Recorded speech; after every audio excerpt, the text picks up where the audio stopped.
Mari kita berdoa sebelum kita membaca merenungkan firman Tuhan. Kami datang dalam ucapan syukur kepadamu ya Tuhan, karena sungguh atas kasih dan kemurahan-Mu lah kami boleh sama-sama beribadah, memuji, memuliakan nama-Mu, dan juga tiba waktunya bagi kami untuk mendengarkan firman-Mu. Kami mohon ya Tuhan, ketika kami membuka firman-Mu, bukalah juga hati kami. Jadikanlah hati kami seperti tanah yang baik, supaya ketika benih firman-Mu ditaburkan, itu boleh sungguh-sungguh berakar, bertumbuh, dan juga berbuah nyata di dalam kehidupan kami. Berkatilah baik hamba-Mu yang menyampaikan dan setiap kami yang mendengar. Tuhan, tolonglah kami semua, agar kami bukan hanya menjadi pendengar-pendengar firman yang setia, tapi mampukan dengan kuasa, dengan pertolongan dari Roh-Mu yang kudus, kami dimampukan menjadi pelaku-pelaku firman-Mu di dalam kehidupan kami. Bersabdalah ya Tuhan, kami anak-anak-Mu sedia mendengarnya. Di dalam satu nama yang kudus, nama yang berkuasa, nama Tuhan kami Yesus Kristus, kami menyerahkan pemberitaan firman-Mu. Amin. Shalom. Bersyukur kepada Tuhan buat kesempatan ini sama-sama kita boleh belajar akan kebenaran firman Tuhan. Di dalam rangka kita juga bersyukur kepada Tuhan atas penyertaan-Nya. 68 tahun sudah Tuhan menyertai di dalam kehadiran Sekolah Kristen Kalam Kudus. Kita bersyukur karena selama 68 tahun ini, sungguh kasih setia Tuhanlah yang boleh sama-sama kita saksikan. Hari ini sama-sama kita akan membaca dan merenungkan firman Tuhan di dalam tema yang diberikan kepada kita, Resilient in Christ. Apa arti resilient? Resiliensi.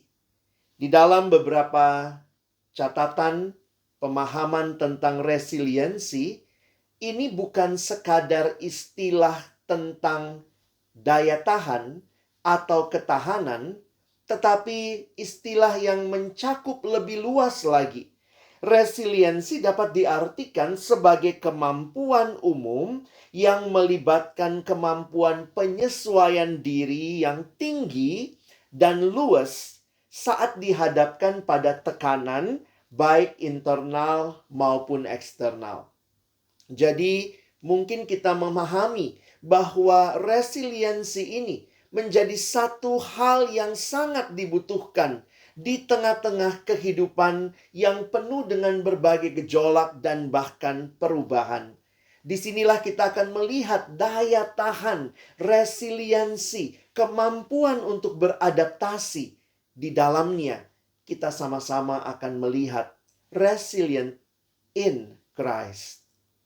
Saya mengajak kita bersama-sama membaca bagian firman Tuhan yang menjadi tema kita di dalam kitab Yesaya pasal yang ke-40. Yesaya 40 di dalam ayatnya yang ke-31. Ayat ini akan mendasari perenungan kita. Tetapi orang-orang yang menanti-nantikan Tuhan mendapat kekuatan baru. Mereka seumpama Raja Wali yang naik terbang dengan kekuatan sayapnya. Mereka berlari dan tidak menjadi lesu. Mereka berjalan dan tidak menjadi lelah. Bagian ini seringkali dikutip di dalam banyak kesempatan secara khusus di dalam khotbah kepada orang-orang muda. Apalagi ketika kita membaca di dalam bagian sebelumnya ayat yang ke-30. Dikatakan orang-orang muda menjadi lelah dan lesu dan teruna-teruna jatuh tersandung. Tetapi orang-orang yang menanti-nantikan Tuhan mendapat kekuatan baru. Mereka seumpama Raja Wali yang naik terbang dengan kekuatan sayapnya. Mereka berlari dan tidak menjadi lesu. Mereka berjalan dan tidak menjadi lelah. Saudara-saudara yang dikasihi di dalam Tuhan Yesus Kristus, secara khusus juga anak-anak kami, orang-orang muda yang Tuhan Yesus kasihi, melihat kepada tantangan kehidupan yang terjadi di sekitar kita, apa yang menjadi respon dari orang-orang muda secara khusus menyikapi berbagai tantangan zaman, perubahan yang terjadi, dan bahkan tekanan-tekanan yang ada di sekitar kita, baik yang muncul internal maupun dari eksternal. Jika kita mempelajari di dalam bagian firman Tuhan, maka kita melihat bahwa ada situasi-situasi yang mungkin kita alami sebagai manusia yang hidup di dalam berbagai perubahan yang terjadi di sekitar kita. Di dalam sebuah artikel yang saya baca, ada yang mengungkapkan tentang ketakutan yang dialami oleh orang-orang muda.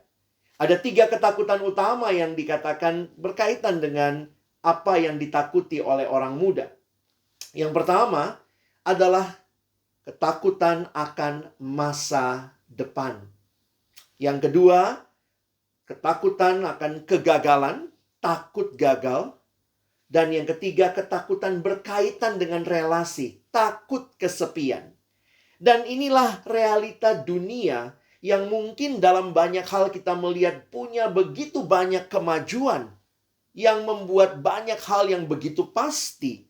Tapi juga manusia, secara khusus orang muda, ada ketakutan akan masa depan.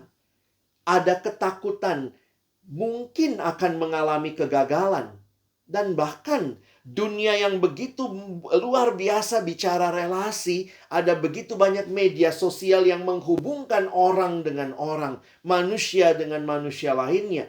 Tetapi juga selalu ada ketakutan akan kesepian. Jika kita melihat realita kehidupan yang seperti itu, maka bagaimana bertahan di dalam situasi yang kalau kita katakan hampir semua orang juga mengalami. Jangankan orang-orang yang belum kenal Tuhan, yang kenal Tuhan pun banyak orang-orang Kristen yang juga mengalami berbagai pergumulan, perubahan, tekanan di tengah-tengah situasi kehidupan. Yang membedakan bukan pergumulannya, saudara, tetapi yang membedakan adalah respon terhadap situasi perubahan yang sedang terjadi itu.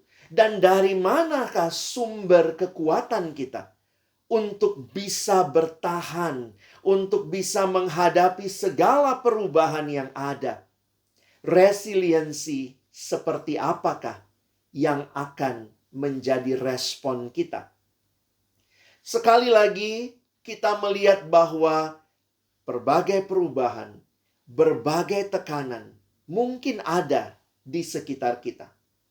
Jika kita kembali membaca bagian firman Tuhan yang dikatakan di dalam kitab Yesaya, saya ingin mengajak kita sebelum membaca nanti ayat yang ke-31 sebagai tema kita, tapi mari lihat bagian sebelumnya. Saya mengajak kita membaca dalam Yesaya 40 mulai dari ayat 27. Mengapakah engkau berkata demikian, hai Yakub, dan berkata begini, hai Israel? Hidupku tersembunyi dari Tuhan, dan hakku tidak diperhatikan Allahku. Bagian ini merupakan pergumulan umat Allah di tengah-tengah pembuangan, yang mereka bahkan merasa Tuhan nampaknya sudah tidak mempedulikan mereka.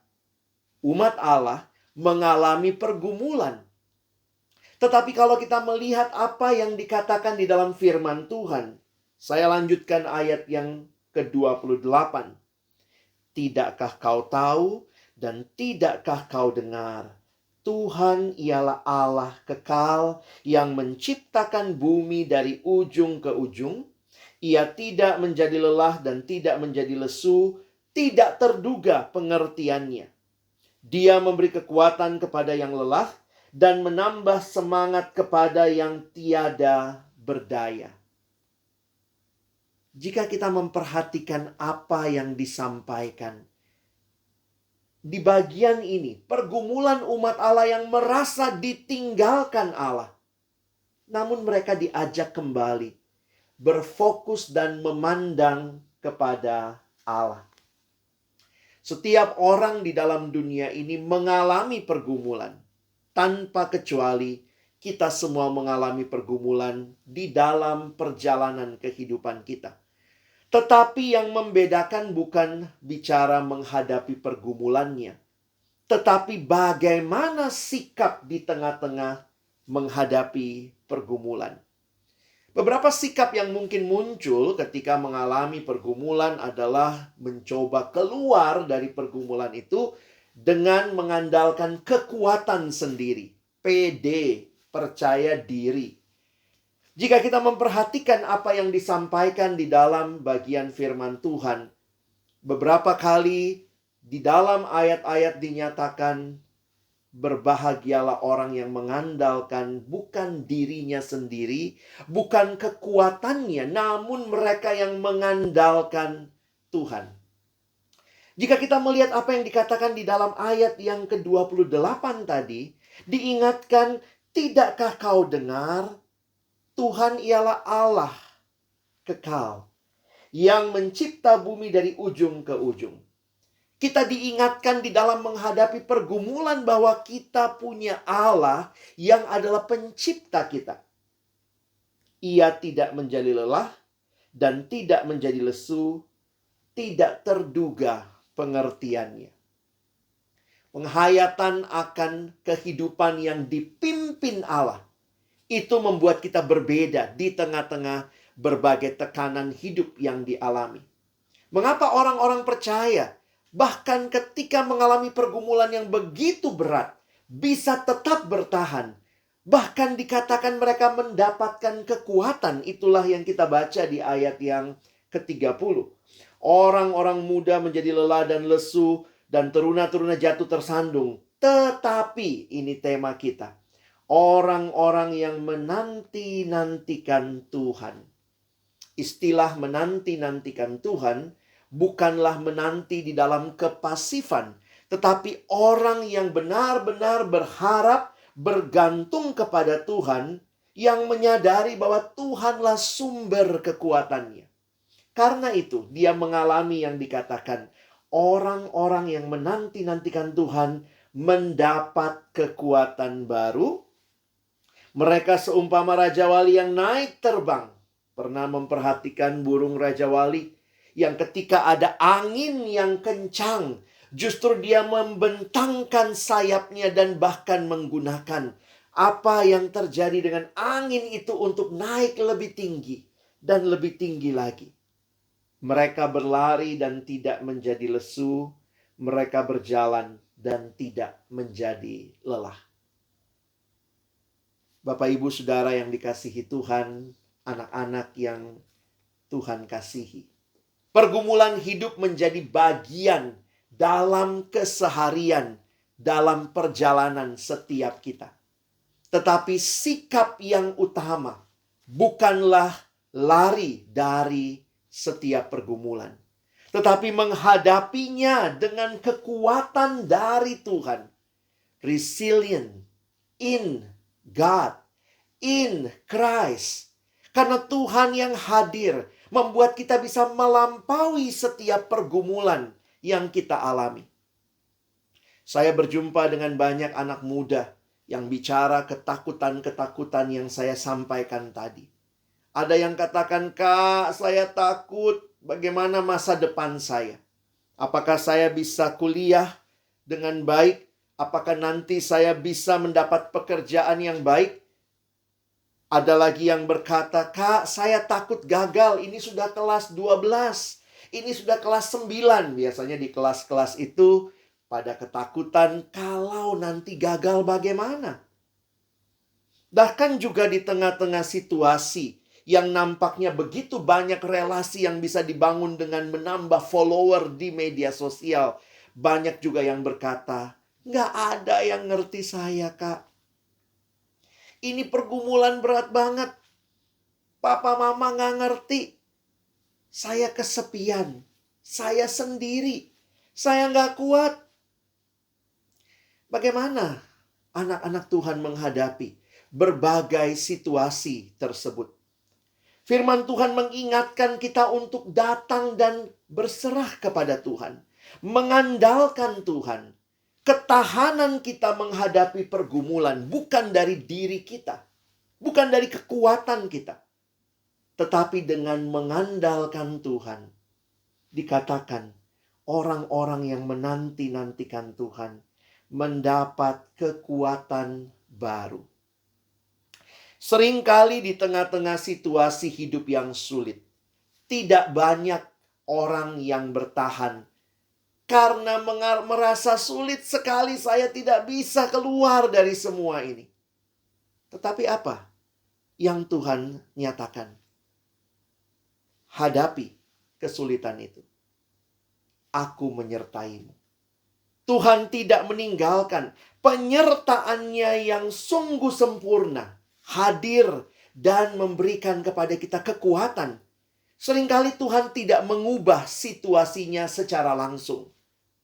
Ketika pulang, sampai di rumah, masih menghadapi keluarga yang sama, yang mungkin selama ini kita rasa, Tuhan, mengapa mereka tidak mengerti saya? Tetapi bukan keluarganya yang diubahkan terlebih dahulu. Seringkali justru ketika engkau datang dan berserah kepada Tuhan, mengandalkan Tuhan, mungkin Tuhan mengubah dirimu terlebih dahulu.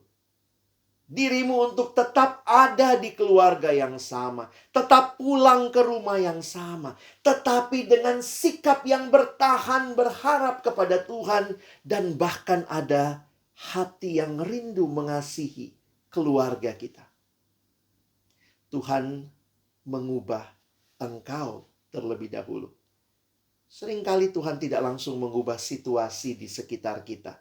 Dan bahkan banyak situasi yang tetap tidak berubah. Tetapi Tuhan mengubah kita yang ada di dalam situasi itu. Tuhan memberikan resiliensi yang kekuatannya bersumber bukan dari kekuatan kita. Karena kita mah sudah mau menyerah. Tuhan, saya nggak sanggup lagi. Tetapi Tuhan memberikan kekuatan yang kita nikmati karena kita mengenal siapa Tuhan. Kita pegang janji-janjinya.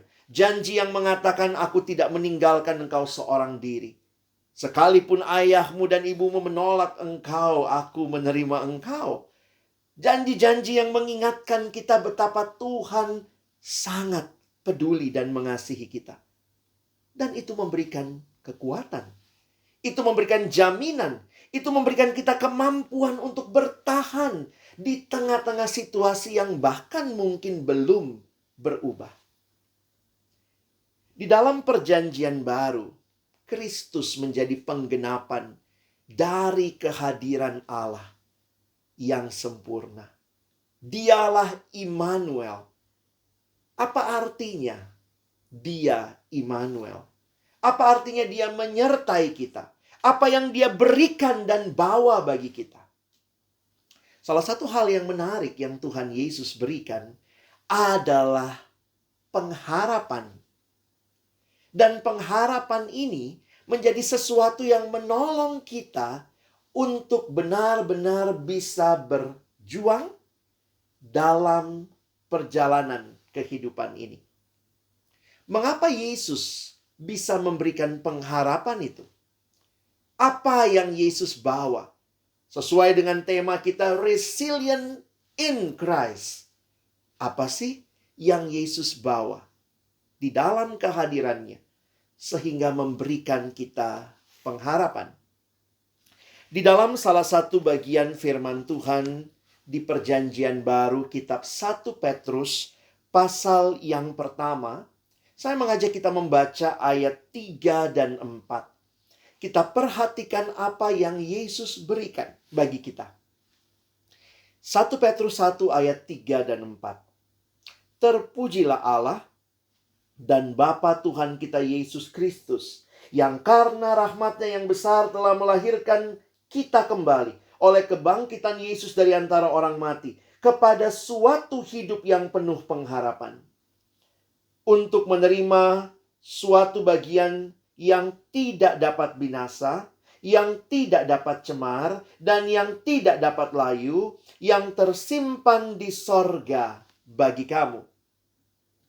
Saudara yang dikasihi di dalam Tuhan Yesus Kristus, melihat apa yang disampaikan Rasul Petrus, dia memuji Allah karena kehadiran Kristus yang dia katakan melalui kebangkitan Yesus dari antara orang mati. Itu membawa kepada suatu hidup yang penuh pengharapan. Saya coba jelaskan secara sederhana. Mengapa Yesus Kristus membawa pengharapan bagi kita melalui karya, kematian, dan kebangkitannya? Di dalam kehidupan, kita hanya mengenal siklus hidup yang sangat sederhana. Lahir, hidup, mati.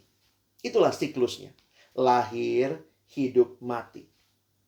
Tetapi ketika Kristus datang, dan bagi orang-orang yang percaya kepadanya, maka Kristus membawa kebangkitan. Sehingga siklusnya buat kita yang percaya bukan hanya lahir, hidup, dan mati, tetapi lahir, hidup, mati, dan bangkit. Dan kita punya pengharapan akan hidup yang kekal, bukan berakhir sekedar di dunia ini. Itulah yang dikatakan di ayat yang keempat tadi. Untuk menerima suatu bagian yang tidak dapat binasa, yang tidak dapat cemar, dan yang tidak dapat layu.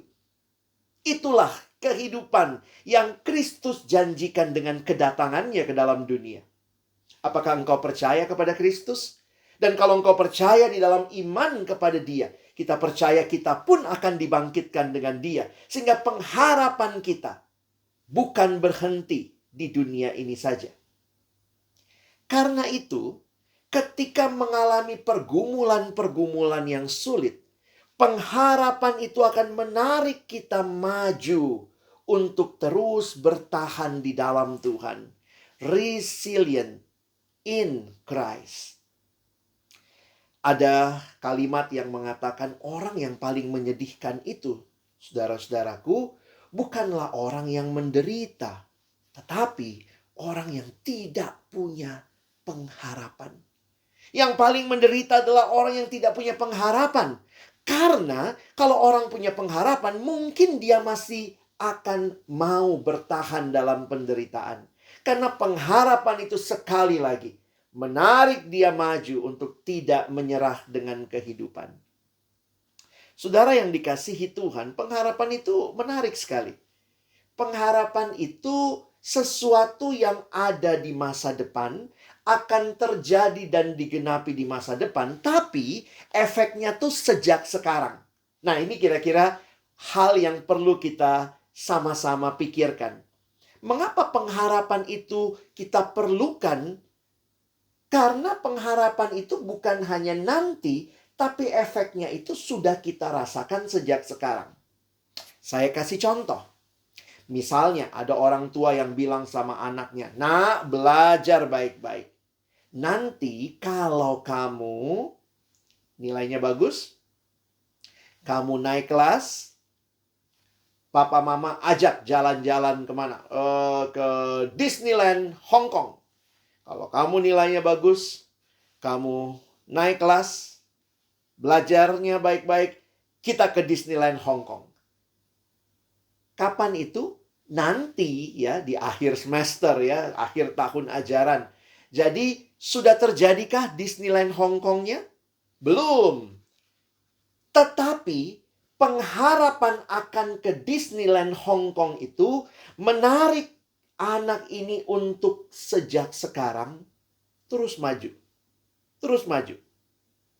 Mungkin lagi bikin PR matematika. Waduh, susah banget ini. Tapi kemudian dia ingat kalau dia menyerah, wow, Disneyland Hong Kong. Jadi, pengharapan itu belum terjadi, akan dan pasti digenapi, tetapi efeknya sejak sekarang membuat kita dalam kesulitan belajar matematika tetap bertahan, tetap berjuang karena ada pengharapan. Pengharapan itu tidaklah mengecewakan. Bapak, Ibu, Saudara yang dikasihi Tuhan, resiliensi kita di dalam Kristus karena Dia bangkit. Dia memberikan pengharapan bahwa hidup ini tidak berakhir di sini. Seluruh jerih lelah kita tidak akan Tuhan sia-siakan. Bahkan ini akan membuat kita bisa lebih tangguh, lebih punya kekuatan untuk akhirnya melangkah maju. Pengharapan di dalam Kristus, hidup yang kekal itu, menarik kita ke depan untuk terus berjalan dan bertahan di dalam Dia. Inilah indahnya hidup beriman kita. Kehidupan yang di dalam segala pergumulan sama seperti yang orang lain hadapi. Tapi pergumulan yang kita alami, kita hadapinya bersama dengan Tuhan. Dengan mengandalkan Tuhan. Dengan percaya kepada janji Allah. Kebangkitan janji Allah bahwa hidup yang kekal menjadi pengharapan kita untuk terus maju. Ketika dunia menekan kita dari luar, tekanan yang muncul mungkin dari dalam diri kita. Seringkali kita pikir, Tuhan, aku nyerah aja. Tapi Kristus yang bangkit memberikan pengharapan. Bertahan. Bangkit. Kembali nikmati kekuatan Allah yang menolong kita untuk melangkah di dalam hari-hari hidup kita ke depan. 68 tahun Allah berkarya di Sekolah Kristen Kalam Kudus. Bukan tanpa tantangan, bukan tanpa hambatan, tetapi 68 tahun ini menjadi bukti nyata bahwa Kristus yang bangkit memberikan pengharapan sehingga kita bisa menghadapi dan terus bangkit, berjalan dalam Tuhan untuk melangkah maju ke depan. Resilience in Christ. Itulah yang kita butuhkan di tengah-tengah dunia yang kita tidak tahu apa yang akan terjadi ke depan. Tapi satu hal yang pasti, bersama Tuhan, di dalam Tuhan, di dalam pengharapan kepada Tuhan, kita akan menikmati kekuatan yang daripadanya. Kiranya Tuhan menolong kita. Bukan cuma jadi pendengar firman, tapi jadi pelaku firman-Nya. Amin. Mari kita berdoa. Tuhan, terima kasih untuk kehadiran-Mu. Bahkan kehadiran-Mu yang memberikan kepada kami apa yang kami butuhkan dalam dunia yang terus berubah. Kehadiran-Mu yang memberikan kepada kami pengharapan. Karena Engkau yang sudah bangkit, ya Kristus. Engkaulah pengharapan kami. Sehingga kami tidak menyerah dalam perjuangan dan pergumulan melewati berbagai tantangan dalam hidup. Hamba berdoa bagi kami semua, Bapak, Ibu guru, maupun semua anak-anak kami. Tuhan, ke depan kami tidak tahu pergumulan-pergumulan apa yang akan kami hadapi, tantangan seperti apa. Bahkan ada banyak ketakutan yang kami miliki sebagai orang-orang muda. Tapi satu hal yang pasti, di dalam persekutuan kami dengan Tuhan, Tuhan memampukan kami, jerih payah kami tidak sia-sia. Kami terus berpengharapan kepada Allah, melangkah maju bersama Tuhan. Berkati terus sekolah ini, menjadi sekolah yang terus memuliakan Tuhan. Membangun iman anak-anak di dalam Tuhan. Menyadari bahwa hanya bersama Tuhan kami bisa memiliki resiliensi. Menghadapi berbagai perubahan, tantangan yang ada. Kami sekali lagi bersyukur. Sebagaimana firman-Mu mengingatkan kami. Percayalah kepada Tuhan dengan segenap hatimu. Dan jangan mengandalkan pengertian-Mu sendiri. Akuilah Dia dalam segala lakumu. Maka Ia akan meluruskan jalanmu.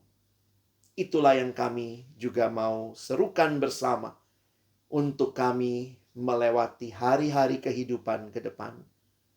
Kami bersyukur, kami berterima kasih dalam nama Yesus kami sudah berdoa. Amin.